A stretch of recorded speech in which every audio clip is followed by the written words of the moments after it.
அப்புறம் இன்னொன்னு பேசியிருக்கிறார், நான் பஸ்ஸில் வந்தா சுந்தரம் டிராவல்ஸ் வரும்னாரு. ஆமாப்பா, நான் என் விவசாயி, அப்படித்தான் வர முடியும். உங்க அப்பா மாதிரி என்ன கோடீஸ்வரன், நீ கோடீஸ்வரன் இருந்த. உங்க அப்பா முதலமைச்சரா இருந்தாரு, உங்க அப்பா திமுக தலைவரா இருந்தாரு. உடைய ட்ரெஸ்ல மட்டும் 8000 கோடி இருக்குது. 8000 கோடி இருக்குது. கருணாநிதி குடும்பத்துக்கு ட்ரெஸ்ல 8000 கோடி வச்சிட்டு இருக்கிற.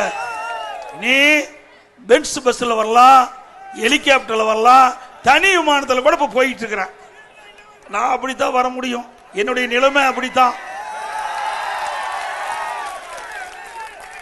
நாட்டு நடப்பு பேசுனா, நாட்டு நடப்பு பேசுன்னு சொன்னா நான் வர்ற பஸ் பத்தி பேசிட்டு இருக்க. பரவாயில்ல, இந்த நாட்டு மக்களுக்கு நான் பஸ்ல வரத தெரிவித்ததுக்கு நன்றி.